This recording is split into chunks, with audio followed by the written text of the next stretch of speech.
Bapak Ibu semua,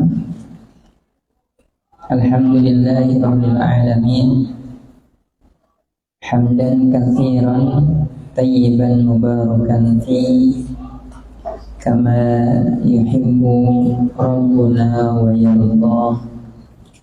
Allahumma salli wa sallim ala nabiyyina Muhammadin wa ala alihi wa sahbihi ajma'in. Amma ba'du. Alhamdulillahirabbil alamin. Kita lanjutkan pembacaan kitab Hadis Al-Arba'in An-Nawawiyah. Alhamdulillah, kita hari ini telah sampai di hadis yang masih hadis yang ke-24 ya. Hadis yang ke-24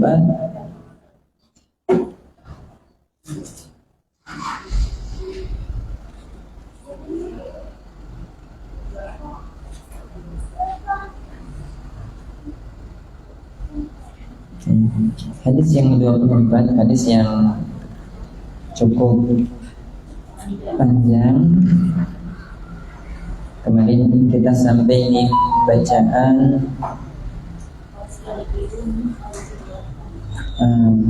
firman Allah Subhanahu wa ta'ala dalam hadis qudsi ini, ya ibadi innakum tukhti'una bil-laili wan-nahari. Allah Subhanahu wa ta'ala menyampaikan kepada hamba-hambanya, kepada kita semua. Kata Allah Subhanahu wa ta'ala, ya ibadi, wahai hamba-hambaku, innakum sesungguhnya kalian,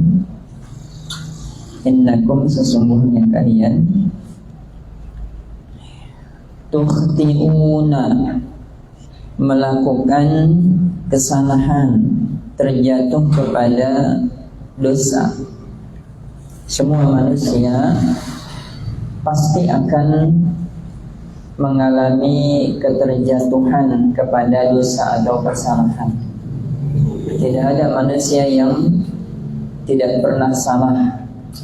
Tidak ada manusia yang maksum, yang terjaga dari dosa, kecuali para nabi-nabi Allah. Bahkan kesalahan yang akan dilakukan oleh manusia itu mungkin bukan hanya sekali dua kali, bukan hanya sedikit. Bisa jadi kesalahannya banyak, pakai banget lagi. Jadi banyak banget. Apalagi untuk ukuran orang-orang seperti kita yang sering lalai. Di dalam hadis Nabi Sallallahu Alaihi Wasallam dinyatakan, kullu bani Adama khata'un. Setiap bani Adam, setiap manusia itu khata'un, pelaku kesalahan. Khata' itu kalimat yang menunjukkan mubalaghah. Mubalaghah itu artinya banget. Jadi kesalahan yang dilakukan manusia itu bukan hanya satu dua, tapi banyak dan banget. Dan pasti manusia itu pasti jatuh kepada kesalahan. Tapi Nabi Shallallahu Alaihi Wasallam melanjutkan, wa khairul khata'ina at-tawwabuna, dan sebaik-baik manusia yang melakukan kesalahan adalah orang yang bertaubat. Jadi sebaik-baik manusia bukan yang tidak pernah salah, bukan yang tidak pernah melakukan dosa. Sebaik-baik manusia adalah orang yang ketika dia terjatuh kepada kesalahan, ketika dia terlanjur melakukan dosa, dia segera sadar dan bertaubat kepada Allah. Maka di dalam hadis qudsi ini Allah Subhanahu wa taala menyatakan bahwa innakum tukhti'una, sesungguhnya kalian itu melakukan kesalahan, kalian akan terjatuh kepada kesalahan, dosa-dosa bil laili wan nahari, di waktu malam maupun di waktu siang.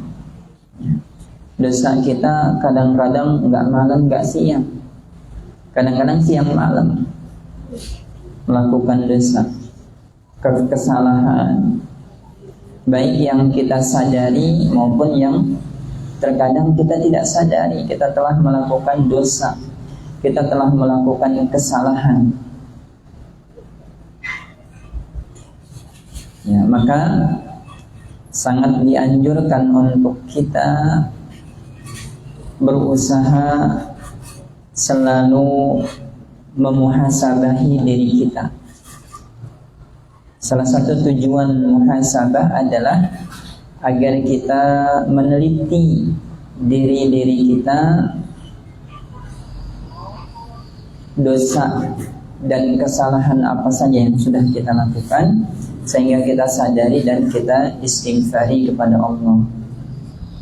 Kalau kita tidak merenung, kita tidak bermuhasabah, terkadang sudah banyak melakukan kesalahan, banyak terjatuh kepada dosa, kita tidak sadar, kita tidak menyadari,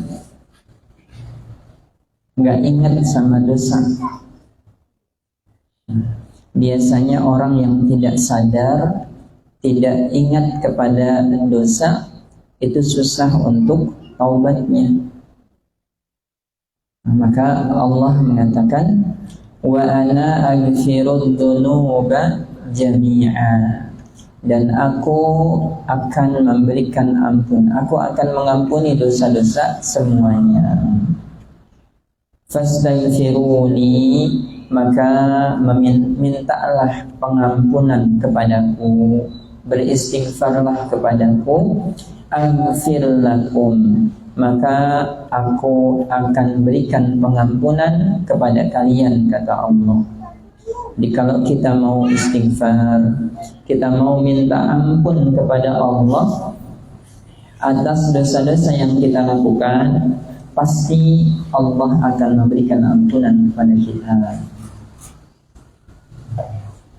Kan jangan bosan untuk minta ampun kepada Allah, dan jangan putus asa dari ampunan Allah. Berapa kali kita harusnya istighfar? Sebanyak-banyaknya, karena dosa kita pun banyak.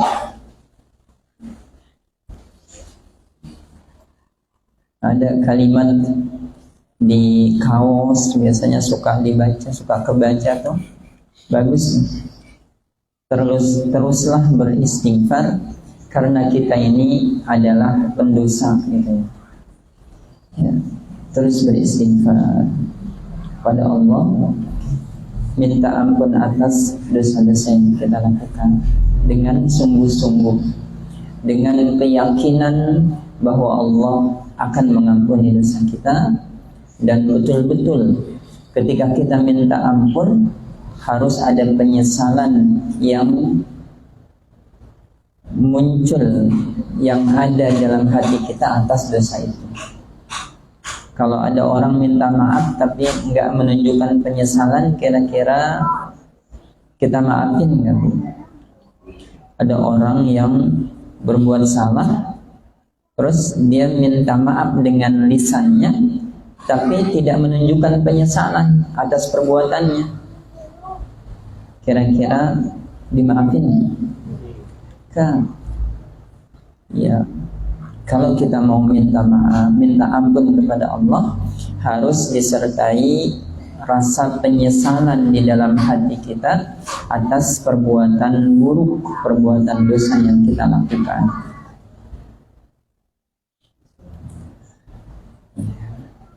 Biasakan kita istighfar.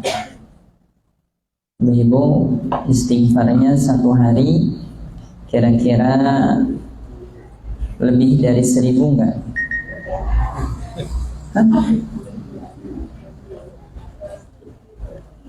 Istighfarnya habis sholat 5 waktu doang, sekali waktu 3 kali astagfirullah, astagfirullah, astagfirullah. Kalau dikali 5 baru 15, sedikit banget aja itu. Maka minta sama Allah agar kita dijadikan orang-orang yang gemar untuk beristighfar. Astagfirullah. Ya.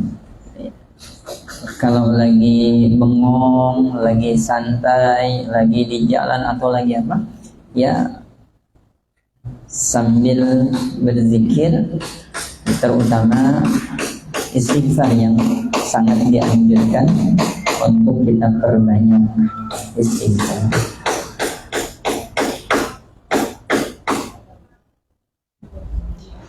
Kalau Nabi di dalam sabdanya, dalam hadisnya itu menganjurkan kepada kita, mencontohkan kepada kita minimal sehari beliau 100 kali, minimal 100 kali. Kalau kita baca zikir pagi, petang, biasa ada istighfar 100 kali. Itu mah batasan minimal, bukan berarti setelah kita baca 100 kali kita sudah merasa, oh saya mau banyak istighfarnya, sehari 100 kali gitu ya. Kalau bisa diperbanyak lagi istighfar. Ini dan istighfar itu banyak faedahnya.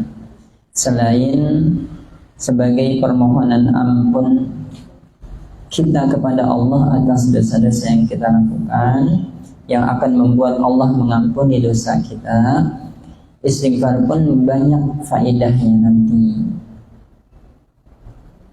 Ada faedah istighfar. Ya, orang yang senantiasa melazimkan istighfar, maka Allah akan bukakan untuknya jalan keluar atas setiap permasalahan yang sedang dihadapi. Jadi kalau kita punya masalah, kita punya kerumitan atau kerumitan dalam kehidupan, ya istighfar, insya Allah Allah akan berikan jalan keluar. Dulu para ulama, di antaranya disebutkan Syekhul Islam Ibnu Taimiyah itu ketika beliau sedang merasa kesulitan dalam memecahkan suatu masalah ilmu, beliau tuh beristighfar kepada Allah minimal 100.000 kali. Minimal 1000 kali. Maka setelah itu kata beliau, seakan-akan permasalahan itu terbuka. Istighfar. Dan orang yang melazimkan istighfar akan dihilangkan kegundahannya, bingungnya, puyengnya itu akan hilang. Ibu-ibu suka puyeng bu? Bukan puyeng sakit kepala, tapi puyeng karena banyak urusan, puyeng gak punya duit, puyeng tanggung bulan. Kita kan sering puyeng ya bu ya. Nah, itu akan dihilangkan ketika kita melazimkan, merutinkan, mendawamkan istighfar. Jadi hidupnya tenang gitu ya, nggak ada kegundahan. Dan ada lagi dalam hadis disebutkan orang yang melazimkan istighfar selain tadi akan diberikan jalan keluar atas permasalahannya, dihilangkan kegundahannya, dihilangkan kebingungannya, juga akan diberikan oleh Allah rezeki dari arah yang tidak disangka-sangka. Min haitsu la yahtasib. Dia tidak menduga, tidak mengusahakan, ya tidak disangka-sangka sebelumnya. Itu salah satu faedah dari melazimkan istighfar. Melazimkan istighfar itu artinya terus menerus memperbanyak dan berusaha untuk tidak putus istighfar. Di dalam ayat Al-Quran tadi sebutkan, istaghfiru rabbakum innahu kana ghaffara yursilis samaa'a 'alaikum midrara wa yumdidkum bi amwalin wa banin. Ya, ketika kita sering istighfar, memperbanyak istighfar, melazimkan istighfar, maka Allah akan turunkan rahmat. Allah akan turunkan hujan yang deras dari langit. Makanya kalau kita istisqa pada saat kekeringan itu sangat dianjurkan kan untuk memperbanyak istighfar. Kemudian wa yumdidkum bi amwali wa banin. Allah akan menguatkan kehidupan kalian dengan harta dan anak. Makanya para ulama mengambil istinbat dari ayat ini, siapa yang belum punya anak dan ingin memiliki keturunan, maka perbanyak istighfar, lazimkan istighfar. Siapa yang ingin dikuatkan kehidupannya dengan harta oleh Allah, maka lazimkan istighfar. Maka ada satu kisah ketika Imam Hasan Al-Basri ditanya oleh beberapa orang tentang suatu permasalahan, ya jawaban beliau hanya satu, ya istighfar, berbanyak istighfar. Orang yang nanya tentang permasalahan ini disarankannya istighfar. Orang yang nanya tentang permasalahan ini sarankan istighfar. Di istighfar. Nah, kalau mulai sekarang kira-kira mau Bapak Ibu melazimkan istighfar? Ya, niatkan untuk meminta ampun kepada Allah, taqarrub pada Allah Subhanahu wa taala.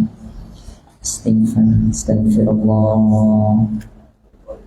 wa atubu ilaihi, astagfirullah wa atubu ilaihi, atau dengan lafaz-lafaz istighfar yang lain.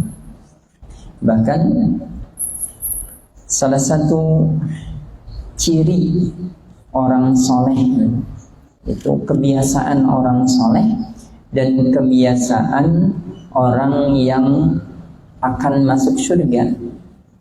Kebiasaan orang soleh atau kebiasaan orang yang akan masuk surga adalah membiasakan istighfar, terutama di penghujung malam. Ya, bil ashar, di waktu sahur. Ya. Wal mustaghfirina bil ashar. Orang-orang yang senantiasa beristighfar di waktu-waktu sahur itu adalah orang-orang yang kebiasaan orang-orang soleh, kebiasaan orang-orang yang akan masuk surga itu mengisi akhir-akhir malam mereka dengan istighfar. Astagfirullah, atau dengan istighfar yang lain. La ilaha illa anta subhanaka inni kuntu minadz zalimin. Itu istighfarnya siapa, Bu? Istighfarnya Nabi Yunus yang terkenal, ya. Kemudian ada Nabi Adam juga pernah meminta ampun kepada Allah dengan istighfar. Rabbana zalamna anfusana wa illam taghfir lana wa tarhamna lanakunanna minal khasirin. Itu istighfar yang dibaca oleh Nabi Adam dan istighfar yang lain. Intinya kita harus berusaha memperbanyak istighfar, mohon ampun kepada Allah atas dosa-dosa kita. Nah, sekarang kita lanjutkan bacaannya. Hadisnya kita lanjutkan. Ya ibadi, wahai hamba-hambaku. Ya ibadi, wahai hamba-hambaku. Innakum, sesungguhnya kalian, lan tablughu durri fatadurruni. Innakum, sesungguhnya kalian, lan tidak akan tablughu, kalian sampai, durri, kepada memberi mudarat kepadaku. Durri, memudaratkanku.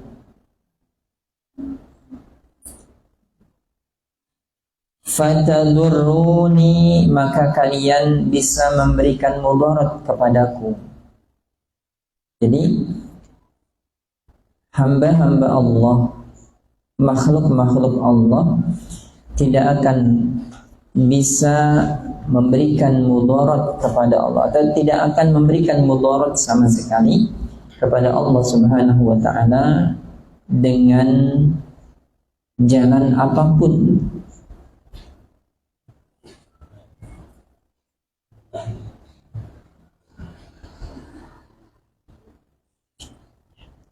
Ketika ada manusia atau hamba-hamba Allah yang tidak mau ibadah, apakah tidak mau ibadahnya manusia itu akan membuat mudarat kepada Allah? Sama sekali tidak. Ketika ada manusia yang bermaksiat kepada Allah, apakah maksiat itu akan memberikan mudarat kepada Allah? Sama sekali tidak. Maka tidak akan manusia itu bisa memberikan mudarat atau memudaratkan Allah Subhanahu wa ta'ala dengan jalan apapun. Ya, manusia mau menghina agama Allah, mau menyiksa hamba-hamba Allah yang saleh, tidak akan bisa memberikan mudarat kepada Allah. Kemudian walan tablughu, walan, dan tidak akan, tablughu, kalian sampai, naf'i, memberi manfaat kepadaku. Fatanfa'uni, maka kalian bisa memberi manfaat kepadaku.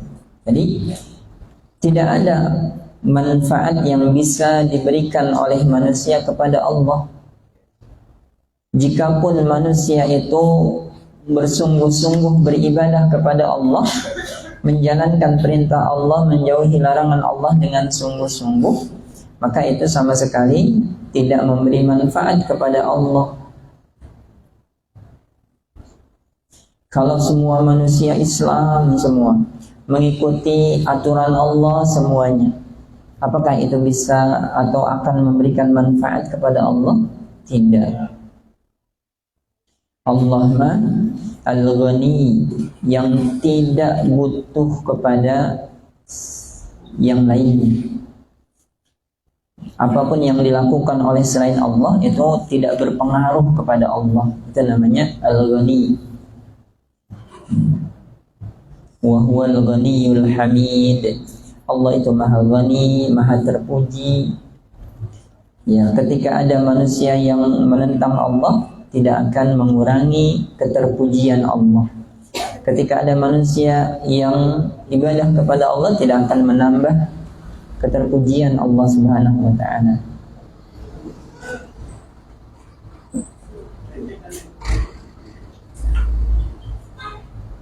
Ya. Yang dilakukan manusia, yang dilakukan oleh hamba-hamba Allah, ya, kebaikannya atau keburukannya itu semuanya hanya akan kembali kepada dirinya sendiri, tidak akan berpengaruh kepada Allah Subhanahu wa taala. Kita ibadah kepada Allah, manfaat dari ibadah yang kita lakukan untuk siapa? Tidak untuk Allah, karena Allah tidak butuh kepada ibadah kita. Yang akan mendapatkan manfaat dari ibadah yang kita lakukan adalah kita sendiri. Kita yang butuh ibadah, kita yang butuh manfaat dari ibadah kita. Kalau kita melakukan perbuatan buruk, melakukan maksiat, melakukan dosa kepada Allah, maka mudarat dari perbuatan buruk kita, perbuatan dosa kita tidak sama sekali akan menimpa kepada Allah. Justru perbuatan buruk kita, dosa-dosa kita akan kembali mudaratnya kepada kita sendiri. Karena Allah mah tidak ada pengaruh yang bisa diberikan oleh hamba-hambanya kepada Allah.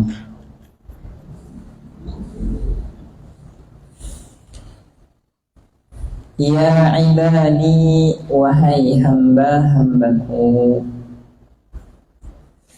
lau anna awwalukum wa akhirakum, lau anna, jika saja, awwalakum,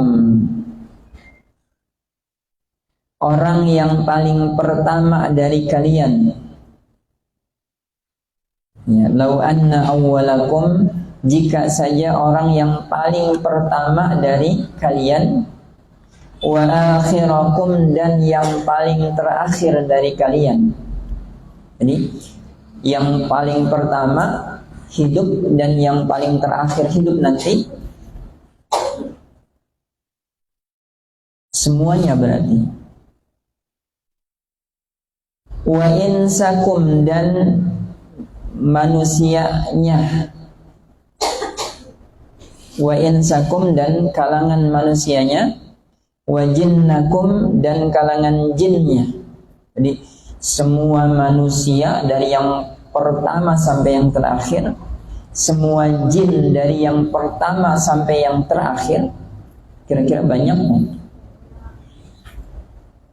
Kanu, mereka itu ala atqa qalbi rajulin wahidin minkum.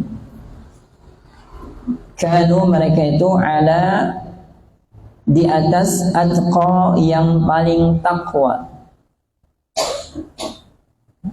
atqa, yang paling takwa, qalbi rajulin, hati, rajulin wahidin, seorang, hati seseorang, yang paling takwanya hati seseorang, minkum, dari kalian. Jadi jika saja, kata Allah, semua manusia dari yang paling awal sampai yang paling akhir, semua jin dari yang paling awal sampai yang paling akhir, itu keadaannya semuanya seperti orang yang paling takwa hatinya. Siapa yang paling takwa? Ya, seperti hati orang yang paling takwa, semuanya sama seperti itu.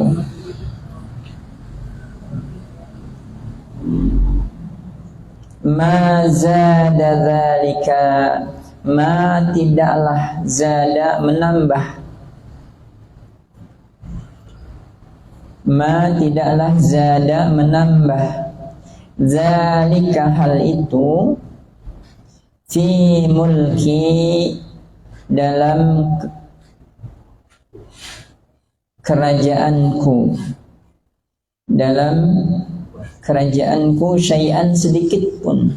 Jadi kemuliaan Allah tidak akan bertambah sedikit pun jika semua hamba-hambanya itu bertakwa dengan kondisi ketakwaan yang paling tinggi semuanya. Tidak akan menambah kemuliaan kerajaan Allah Subhanahu wa taala sedikit pun. Allah mah sudah mulia dan tidak akan dipengaruhi oleh apa yang ada pada hamba-hambanya sedikit pun. Ya ibadi, wahai hamba-hambaku, lau anna, jika saja, awwalakum, orang yang paling pertama dari kalian, lau anna awwalakum, jika saja orang yang paling pertama dari kalian, wa akhirakum, dan yang paling akhir dari kalian,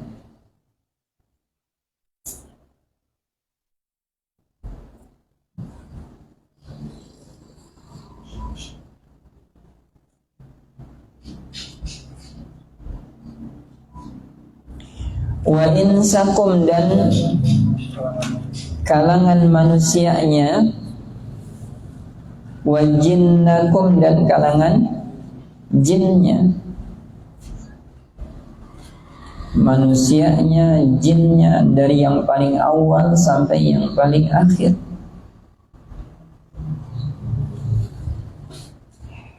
Kanu, mereka, ala afjari qalbi rajulin wahidin minkum, di atas afjari, yang paling fujur, yang paling buruk, yang paling rusak, qalbi rajulin wahidin, hatinya seseorang, minkum, dari kalian. Jadi kata Allah, jika saja semua jin dan manusia dari yang paling awal sampai yang paling akhir semuanya berada pada kondisi yang paling fujur, orang yang paling buruk keadaannya, yang paling buruk, semuanya itu keadaannya paling buruk, paling maksiat kepada Allah. Nah, ma naqasa dzalika, tidaklah naqasa, mengurangi, ma naqasa, tidaklah mengurangi, dzalika, hal itu, min mulki, dari kekuasaanku, dari kerajaanku, syai'an, sedikit pun. Di kekuasaan Allah, kebesaran Allah, kemuliaan Allah itu sudah sempurna, tidak akan bisa ditambah atau tidak bisa ditambah atau tidak bertambah dengan adanya manusia-manusia yang bertakwa, tidak juga berkurang dengan adanya manusia-manusia yang fajir. Walaupun semuanya bertakwa, tidak menambah sedikit pun kepada kemuliaan Allah. Walaupun semuanya manusia dalam keadaan yang paling buruk, tidak mengurangi kemuliaan Allah sedikit pun.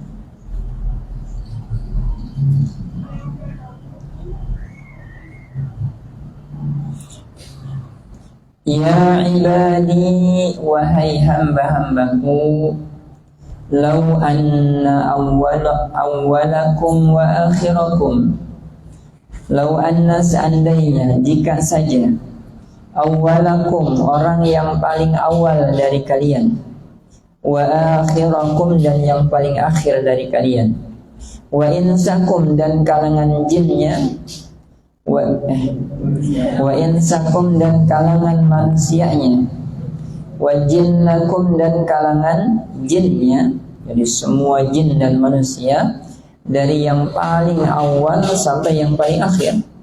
Qamu, mereka berdiri, fi sa'idin wahidin, di satu dataran tinggi,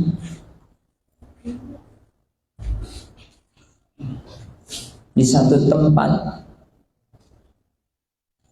Mereka berdiri semuanya di suatu tempat.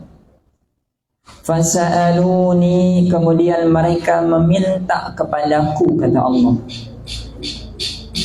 Fasa'aluni, kemudian mereka meminta kepadaku. Semua orang, semua jin dari yang awal sampai akhir, semuanya minta sama Allah. Fa'ataitu, maka aku berikan, kata Allah. Aku berikan kulla wahidin, setiap orang atau masing-masing, kulla wahidin, masing-masing, setiap satu orang itu diberikan, setiap satu jin diberikan mas'alatahu, permintaannya.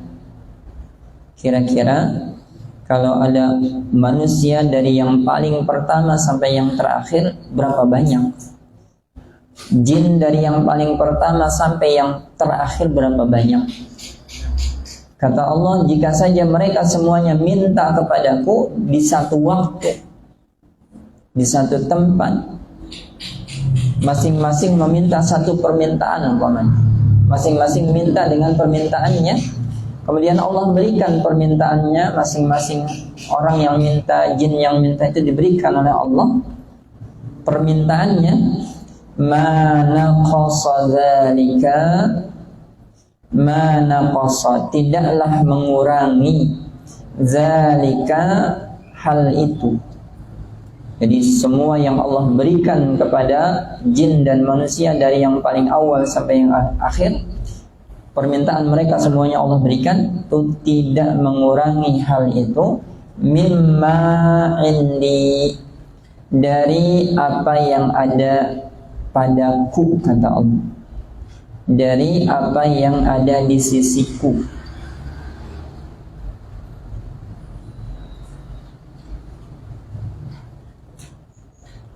Illa, kecuali, kama, seperti, yankusu, berkurangnya, al-mikhyatu,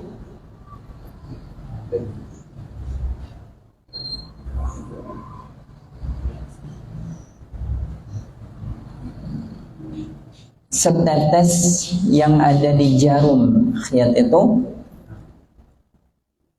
nih, al-mikhyatu, jarum, yankusu, berkurangnya atau kurangnya, al-mikhyatu, jarum, idza, apabila, udkhila, dimasukkan, al-bahra, ke laut.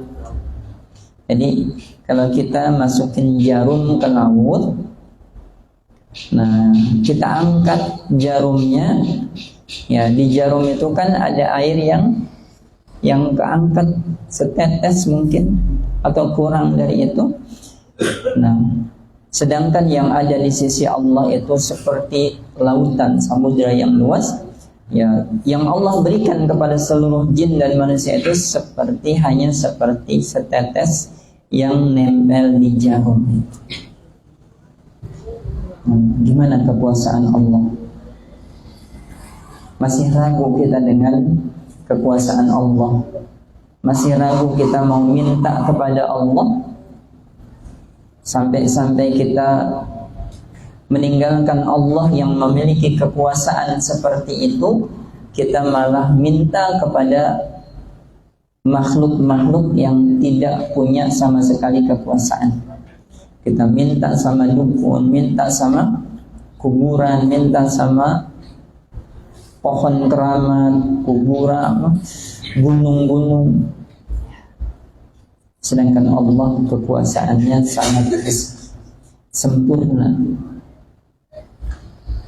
Apa yang ada di sisi Allah tidak akan berkurang ketika diminta oleh seluruh makhluknya dan diberikan permintaan itu oleh Allah.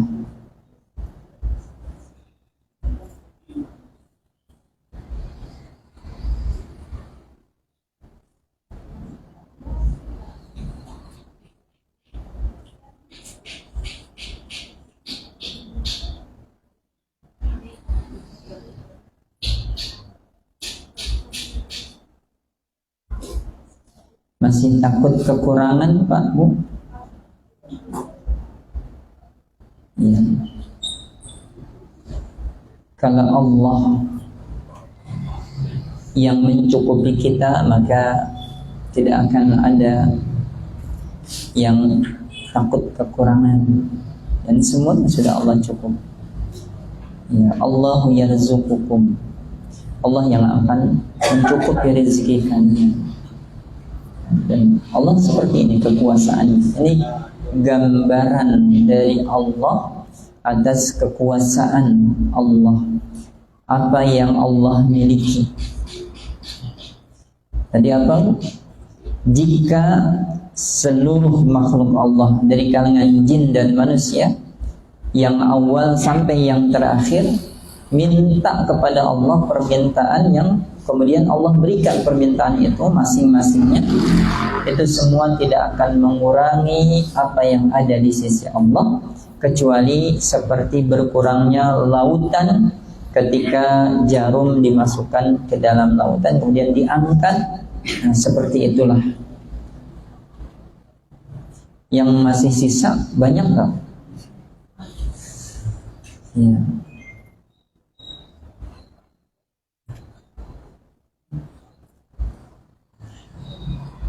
Ya ibadi, wahai hamba-hambaku, kata Allah, innama sungguh hiya a'malukum, itulah amal-amal kalian,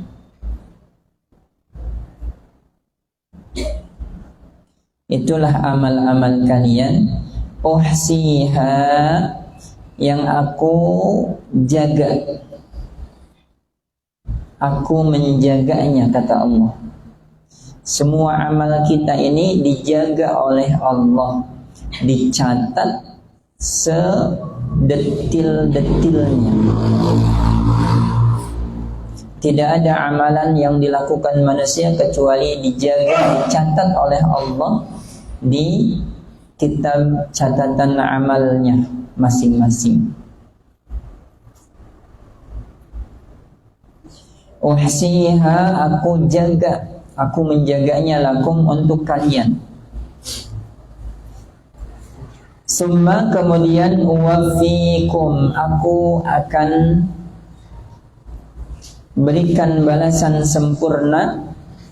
Uwafikum, aku berikan balasan sempurna. Iyyaha, amalan-amalan itu. Iyyaha, amalan-amalan itu. Jadi semua amal yang dilakukan oleh hamba-hamba Allah, oleh manusia kita, akan dijaga oleh Allah, kemudian akan diberikan balasan yang sempurna dari amalan-amalan tersebut. Faman wajada khairan, faman, maka siapa yang wajada, mendapati, khairan, kebaikan, ya, ketika dia bisa melakukan amal yang baik, dia mendapatkan balasan yang baik dari Allah nantinya, falyahmadillaha, maka hendaklah yahmadillaha, ia memuji Allah. Kalau ada kebaikan yang bisa kita lakukan sehingga kita akan mendapatkan balasan kebaikan dari Allah, maka ucapkan alhamdulillah, bersyukur kepada Allah, karena tidaklah kita bisa melakukan kebaikan kecuali dengan pertolongan Allah. Kita bisa ngaji, ini karena pertolongan Allah. Kita bisa sholat, itu karena pertolongan Allah. Kita bisa melakukan amalan-amalan kebaikan, semuanya karena pertolongan Allah. Maka ucapkan alhamdulillah setiap kita melakukan amal-amal saleh sebagai bentuk syukur kita kepada Allah yang telah memberikan kita kekuatan, yang telah memberikan pertolongan kepada kita untuk melakukan amal soleh tersebut. Dan yakin di dalam hati kita bahwa amal soleh yang kita lakukan ini adalah atas pertolongan Allah, bukan karena kemampuan diri kita, bukan karena kehebatan atau kebaikan diri kita. Wa man wajada ghaira dzalika, dan siapa yang mendapati selain itu, artinya mendapati selain kebaikan atau keburukan.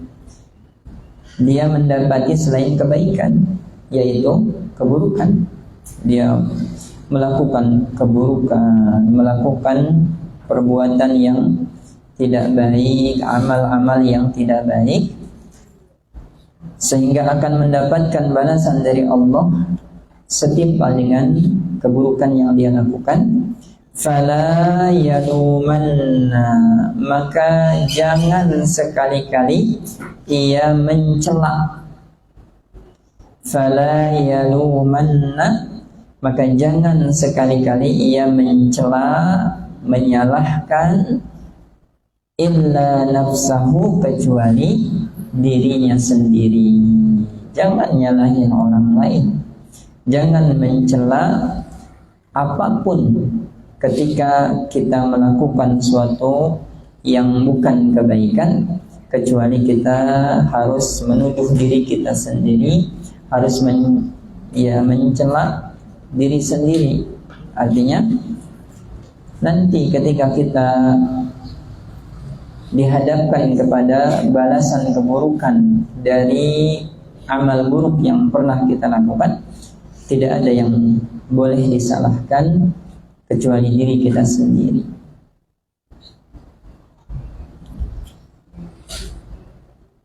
Rawahu Muslimun, hadis riwayat Muslim. Nah, ini hadis yang ke-24.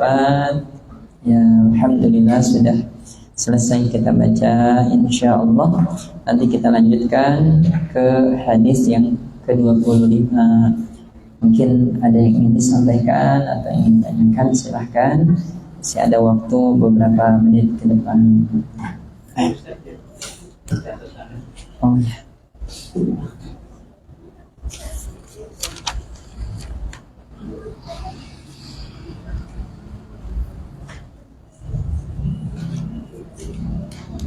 Baik. Ya, sebelum kita terima pertanyaan dari bapak-bapak dan ibu, ini ada yang bertanya tadi. Pertanyaannya, kalau kita umroh, kita melakukan tawaf sebanyak 7 kali putaran. Iya, emang kalau tawaf apa? Tawaf itu apa Bu artinya? Iya, tawaf itu artinya mengelilingi. Tawaf itu artinya mengelilingi, berputar, memutari. Itu namanya tawaf. Nah, tawaf yang disebut ibadah atau yang disebut ibadah tawaf itu adalah mengelilingi Ka'bah sebanyak 7 kali putaran. Ya, sesuai dengan ketentuan-ketentuan yang diajarkan oleh Rasulullah SAW. Dimulainya dari mana, nanti berakhirnya di mana, tata caranya seperti apa, itu memang sudah diajarkan oleh Rasulullah SAW. Nah, pertanyaannya, apa makna kita melakukan 7 kali putaran itu? Kalau makna tawaf tadi sudah terjawab ya Bu ya. Ya, artinya mengelilingi, berputar mengelilingi Ka'bah ya dengan tata cara dan ketentuan yang diajarkan oleh Rasulullah SAW. Nah, baru akan disebut tawaf ibadah. Ya, ibadahnya diterima. Ibadah tawafnya diterima kalau sesuai dengan contoh Rasulullah Sallallahu Alaihi Wasallam. Nah, kalau pertanyaannya apa makna kita melakukan 7 kali putaran? Kalau pertanyaannya makna 7 kali putarannya apa? Kenapa harus 7? Enggak 5 aja gitu? Atau enggak 12 aja gitu? Lebih banyak kan lebih enak katanya. Nah, kalau ditanya makna, apa makna 7 kali putaran? Wallahu a'lam. Saya belum tahu makna 7 kali putaran itu apa. Kalau memang ada keterangan dari syariat maknanya apa, ya saya belum tahu makna 7 kali putaran itu. Tapi kalau kita memahami ibadah, memang ketentuan dasar dari ibadah itu adalah bersifat tauqifiyah. Ibadah itu ketentuan dasarnya bersifat tauqifiyah. Tauqifiyah itu artinya apa? Ya, baku dari Allah, tidak bisa dirubah, tidak bisa dibuat sendiri. Itu namanya tauqifiyah. Ibadah-ibadah mahdhah yang disyariatkan oleh Allah itu bersifat tauqifiyah. Artinya ketentuannya baku dari Allah, tidak bisa dirubah, tidak bisa dibuat-buat sendiri, sehingga terkadang tidak ada penjelasan syariat yang menjelaskan suatu ibadah itu hikmahnya apa. Kadang-kadang tidak dijelaskan. Ya, seperti umpamanya gini, salat subuh berapa rakaat, Bu? 2 rakaat. Apa makna 2 rakaat pada sholat subuh itu? Nah, tidak bisa kita jawab karena itu memang ketentuan dari Allah. Yang diajarkan oleh Rasulullah seperti itu. Ketika memang tidak ada penjelasan dari Allah dan Rasulullah SAW, maka kita cukup sami'na wa ata'na, tidak membahas dan tidak mempertanyakan. Karena tadi apa? Sifat dasar atau ketentuan dasar dari ibadah itu bersifat tauqifiyah. Ya. Kenapa salat asar 4 rakaat? Apa makna 4 rakaat salat asar? Wallahu a'lam, kita tidak tahu. Ini ketentuan Allah memang seperti itu. Ya.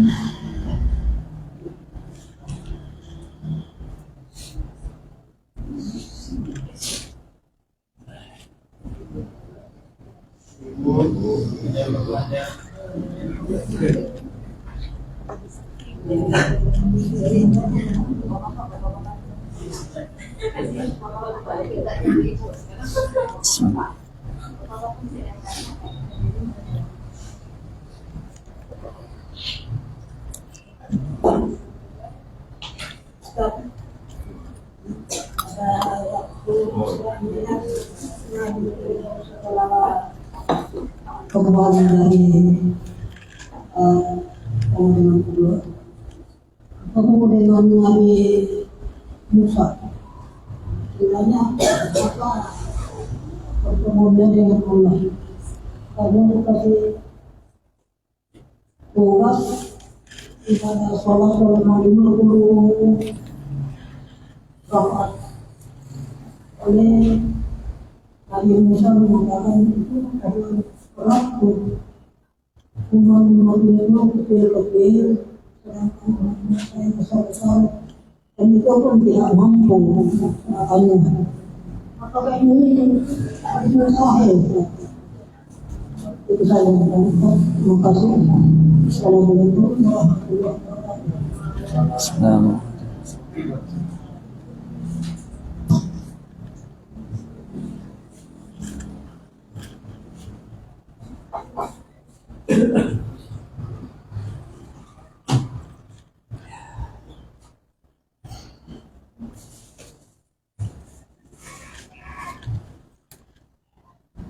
Bismillah.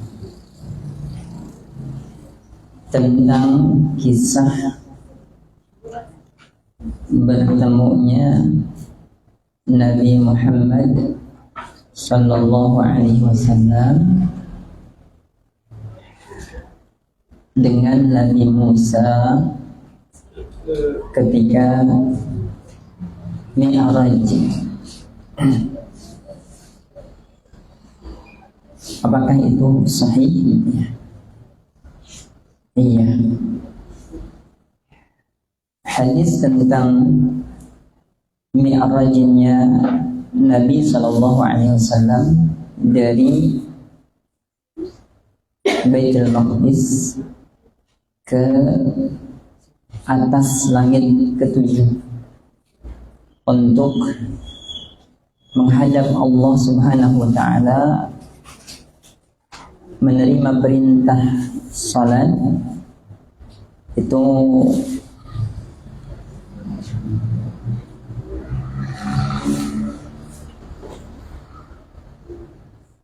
seingat saya atau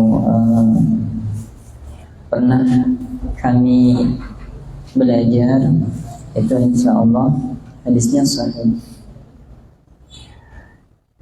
Bukan hanya bertemu dengan Nabi Musa, Nabi Sallallahu Alaihi Wasallam, ketika beliau dipanggil menghadap Allah Subhanahu Wa Taala untuk menerima perintah salat di tahun keberapa, Bu? Isra Mi'raj itu tahun keberapa? Tahun keberapa?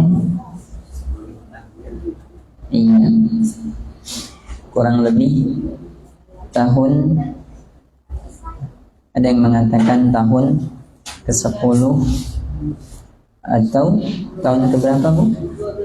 Tahun ke-12 kenabian. Ya, kurang lebih setahun sebelum Nabi hijrah ke Madinah. Sebutkan dalam hadis yang panjang tentang peristiwa Isra dan Mi'rajnya Nabi Sallallahu Alaihi Wasallam. Kemudian Nabi bertemu dengan beberapa atau dengan para nabi di atas langit. Ada di langit pertama Nabi bertemu dengan Nabi Adam alaihissalam. Kemudian di langit kedua, di langit ketiga, langit keempat, Nabi bertemu dengan para nabi-nabi yang terdahulu. Ya, di antaranya bertemu dengan Nabi Musa alaihissalam di langit yang keberapa? Kalau tidak salah di langit yang ke-6. Kemudian berdiskusi dengan Nabi Sallallahu Alaihi Wasallam. Nah, kisah ini disebutkan dalam hadis yang sahih, sehingga kita menerima kisah tersebut dan memang masyhur disampaikan di banyak tempat tentang kisah ini. Jadi yang hasilnya adalah Nabi Sallallahu Alaihi Wasallam mendapatkan perintah dari Allah ketika Mi'raj itu untuk menjalankan syariat salat yang tadinya Allah perintahkan 50 waktu, kemudian dikurangi oleh Allah sampai menjadi 5 waktu, namun ketentuan pahalanya tetap ya sebagaimana kebaikan-kebaikan yang lain. Setiap kebaikan itu akan dilipat gandakan menjadi 10, sehingga sholatnya 5 waktu tapi pahalanya setara dengan 50 waktu, karena setiap satu dilipat gandakan menjadi 10.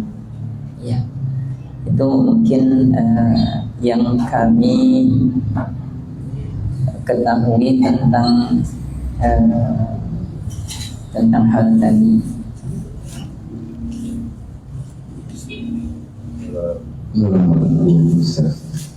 Assalamualaikum warahmatullahi wabarakatuh. Bahwa sebenarnya manusia dan jin awal akhir berbuat yang itu kebaikan atau kebaikan itu tidak berpengaruh terhadap kekuasaan seperti jarum disebutkan tahu tapi di akhir hadis ini jika kita mendapat kebaikan mungkin apa, tapi kita mendapat selain itu ada keburukan yang kita tanyakan itu seperti apa mencela itu. Kadang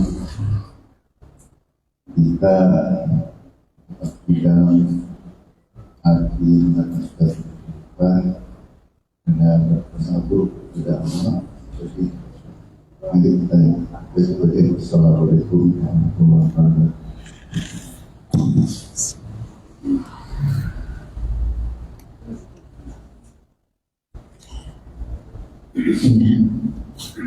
Di akhir hadis tadi disebutkan kata Allah Subhanahu wa taala, inilah amal-amal kalian wahai hamba-hambaku, amal-amal kalian itu ya untuk kalian semuanya. Allah jaga, Allah catat, Allah ketahui semuanya, untuk nanti Allah berikan balasan secara sempurna atas semua amalan-amalan kalian tersebut. Artinya ya amalan manusia untuk dirinya sendiri, tidak untuk Allah, tidak berpengaruh kepada kekuasaan, kesempurnaan kekuasaan Allah Subhanahu wa taala. Nah, faman wajada khairan, siapa yang mendapati nanti dia melakukan amal baik, dia mendapatkan balasan baik dari Allah, ya falyahmadillah, maka dia bersyukur kepada Allah. Karena hakikatnya bisanya dia melakukan amalan baik, mendapatkannya dia balasan baik dari Allah atas amalan tersebut, itu adalah karunia Allah, adalah rahmat Allah untuk dirinya. Namun faman wajada ghayra dzalik, siapa yang mendapati amalannya selain amal soleh, amalannya amalan buruk, balasan yang dia dapatkan balasan buruk dari Allah, kata Allah, fala yalumanna illa nafs, jangan sekali-kali dia mencela kecuali dirinya sendiri. Artinya jangan nyalahin apapun, jangan nyalahin siapapun kalau kita terjatuh kepada keburukan. Yang harus disalahkan itu diri kita sendiri. Tapi maksudnya kalau kita masih hidup, kemudian kita sadar, kita jangan nyalahin orang lain, jangan nyalahin takdir. Saya ditakdirkan seperti ini, melakukan keburukan, tidak boleh. Kita menyalahkan diri kita sendiri, artinya kita salahkan diri kita sendiri. Kalau kita masih hidup, berarti kita masih diberikan kesempatan untuk memperbaiki. Setelah kita menyalahkan, artinya menyesali diri kita sendiri karena melakukan perbuatan buruk, dan kita rubah. Kalau nanti di akhirat, ya kita tidak bisa lagi merubahnya. Kita hanya bisa menyesali diri kita sendiri, dan tidak ada yang bisa disalahkan. Allah tidak boleh disalahkan, takdir Allah atau yang lainnya. Ya, bahkan nanti di akhirat itu, karena antara syaitan dengan manusia itu akan berdebat nanti. Ya Allah, kata manusia yang melakukan dosa, saya melakukan dosa ini karena dipengaruhi, diajak oleh mereka tuh yang ngajak saya. Bahkan orang-orang yang mustad'afin dengan orang-orang yang pemimpin-pemimpin keburukan akan berdebat juga, minta agar yang ngajak keburukan, yang memimpin keburukan itu dilipat gandakan hukumannya. Ya, tapi tidak bisa dia menyalahkan orang lain ketika dia mau diajak untuk keburukan, walaupun yang ngajak itu memang salah, tapi maunya dia mengikuti ajakan itu pun adalah kesalahan dirinya sendiri. Karena Allah sudah berikan kemampuan untuk bisa menilai dan memilih mana yang harus kita ikuti, mana yang harus kita jauhi, sehingga tidak lagi kita bisa menyalahkan siapapun nanti di hadapan Allah. Ya, bahkan Allah bilang, la takhtasimu ladayya, jangan bertengkar di hadapanku. Udah semuanya salah, kata Allah. Jadi mumpung kita masih hidup sekarang, kita banyak-banyak merenung perbuatan yang kita lakukan, amalan-amalan yang kita lakukan sehari-hari ini, banyak yang baiknya apa yang buruknya. Kalau ada yang baik, maka kita ucapkan alhamdulillah, bersyukur kepada Allah. Kalau ada yang buruk, maka sesali diri kita sendiri dan buru-buru rubah keburukan itu dengan kebaikan.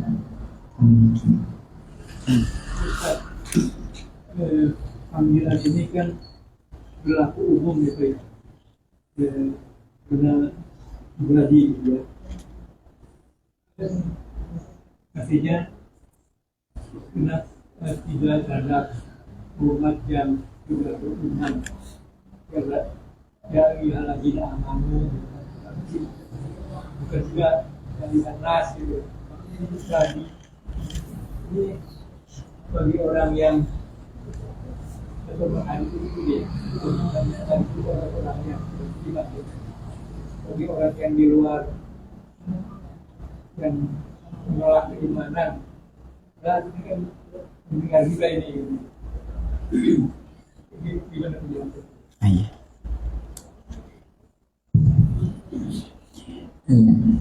Ketika Allah Subhanahu wa ta'ala memanggil dengan panggilan ya ibadi, wahai hamba-hambaku, dalam kalimat ini, kalimat hamba-hambaku ini bermakna seluruh manusia dan seluruh jin yang terkhitab atau yang memang mendengar atau sampai kalimat ini kepada mereka, atau ditujukan kalimat ini kepada mereka. Bukan berarti hamba-hambaku itu adalah hanya orang-orang yang beriman, yang tunduk kepada syariat Allah. Karena nanti secara umum pada dasarnya semua makhluk Allah, terutama jin dan manusia itu secara kauniyah penciptaan, dasarnya mereka itu semuanya hamba untuk Allah. Artinya wajib untuk menghambakan diri kepada Allah dengan beribadah hanya kepada Allah saja. Jadi panggilan hamba-hambaku itu di sini panggilan yang bersifat kauniyah, artinya semua manusia, tidak khusus kepada hamba-hamba Allah yang bersifat syar'iyah, yaitu orang-orang yang beriman. Ya, semua manusia, semua secara dasar adalah hamba bagi Allah. Ya, Allah adalah Rabb untuk semuanya, dan semuanya adalah hamba bagi Allah. Jadi panggilan ini adalah panggilan hamba yang bersifat kauniyah, artinya menyeluruh kepada semuanya, karena semuanya adalah hamba Allah pada dasarnya. Walaupun dia ya secara syar'iyah, secara syar'i tidak mau menghamba kepada Allah, artinya tidak mau mengikuti agama Allah, tidak mau beribadah kepada Allah, itu namanya hamba secara syar'iyah. Nah, yang dimaksud di sini adalah secara kauniyah semua manusia, semua makhluk Allah. Jadi tidak terkhusus kepada orang-orang yang beriman yang menjadi hamba Allah secara syar'iyah, itu maksudnya.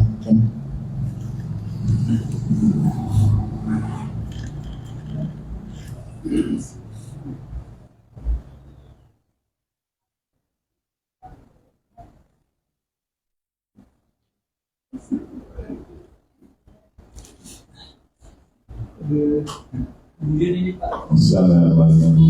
dalam kalimat ini kan yang satu kan ampiru, karena ampiru. Yang tadi itu yang selanjutnya iktir laku. Yang iktir itu dia dijadikan itu mana menjadikan iktir. Akhir bukan iktir. Iya, dijazmkan. Penjajahnya mana? Itu namanya, tadi ada kalimat kata Allah, istaghfiruni, ya fastaghfiruni aghfir lakum. Ya, aghfir itu adalah fi'il mudhari yang asalnya aghfiru.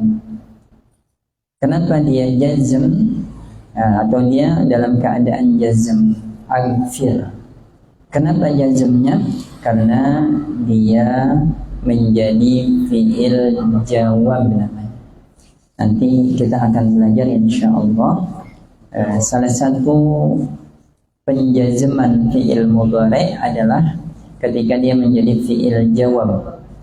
Kan Allah memerintahkan istaghfiruni, minta ampunlah kepadaku. Maka kalau kalian minta ampun kepadaku, ya in tastaghfiruni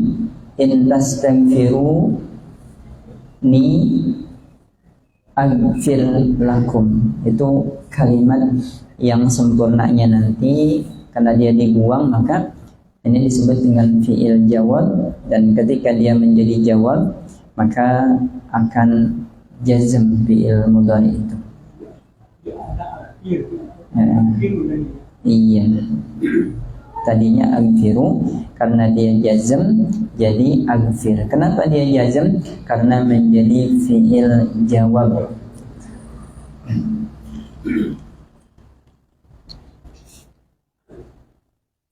Oh, silakan.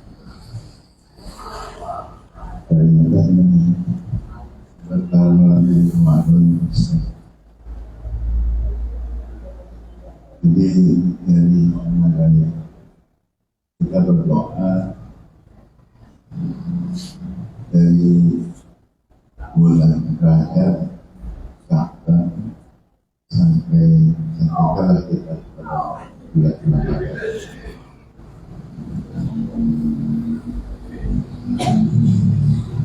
Bulan-bulan Rajab itu kita sangat lama itu secara harus jadi itu adalah bulan Allah. bulan Sa'ban itu bulan Rabu itu nanti bulan Ramadan bulan jadi yang ini pengertian dari nama bulan Rajab itu Allah, bulan Sa'ban itu Nabi, dan bulan Ramadan itu bulan budaya. Itu penjelasan kenapa bulan-bulan itu.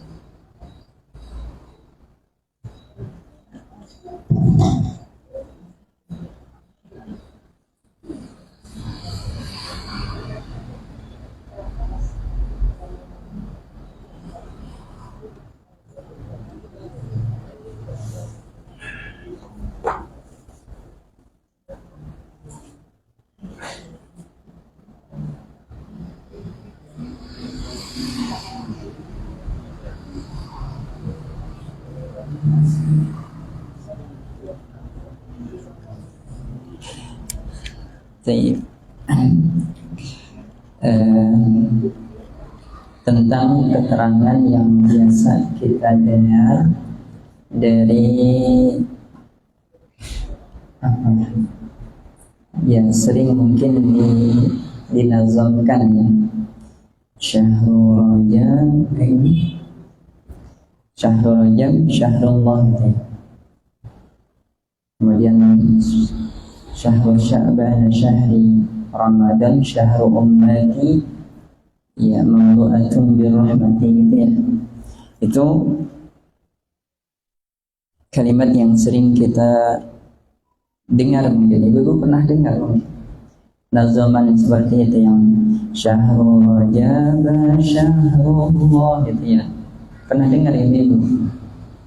Oh enggak pernah dengar. Ya, mungkin kalau kita pernah dengar itu disebutkan sebagai hadis karena di situ ada Syahrul Rajab Syahrullah, Syahrul Sya'ban Syahri adalah bulanku kata Nabi di dalam hadis ini. Tapi nanti kita lihat hadisnya seperti apa. Ramadan Syahrul Ummati, Ramadan adalah bulannya umatku kata hadis ini. Nah, kalau kita lihat keterangan tentang derajat hadis ini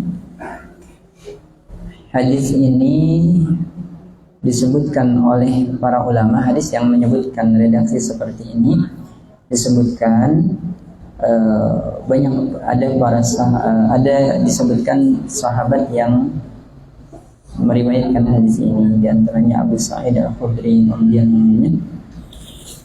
Tapi para ulama menyatakan hadis ini, ada yang menyatakan hadis la aslalahu, hadis yang tidak dikenal.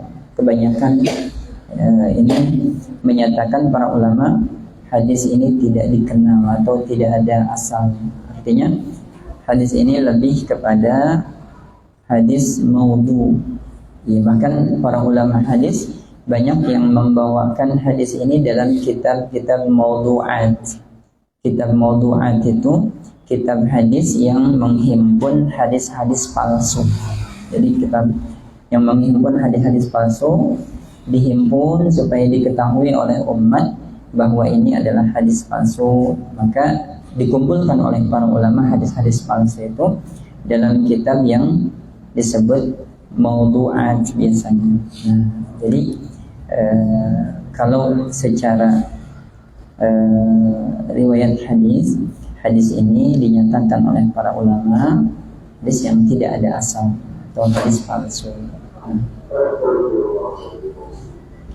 Ya, adapun tentang keutamaan bulan Rajab, Sya'ban dan Ramadan sendiri memang utama.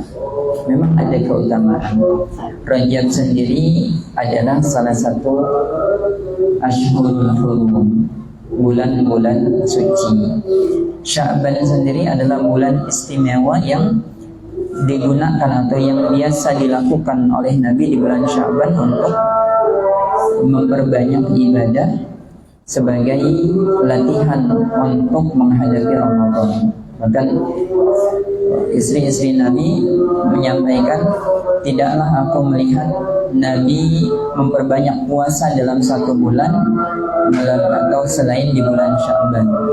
Seakan-akan Nabi puasa satu bulan penuh di bulan Sya'ban, seakan-akan. Jadi Sya'ban memiliki keutamaan, apalagi Ramadan memiliki keutamaan. Namun kita harus menyandarkan pemahaman atau pembahasan tentang keutamaan-keutamaan dari bulan-bulan, dari amalan-amalan kepada hadis-hadis yang memang sabit, yang betul memang berasal dari Rasulullah Sallallahu Alaihi Wasallam. Mungkin itu yang bisa kita sampaikan hari ini. Kurang lebihnya mohon maaf. Subhanakallahumma wa bihamdika asyhadu an la ilaha illa anta astaghfiruka wa atubu ilaik. Walhamdulillahi rabbil alamin. Wassalamualaikum warahmatullahi wabarakatuh.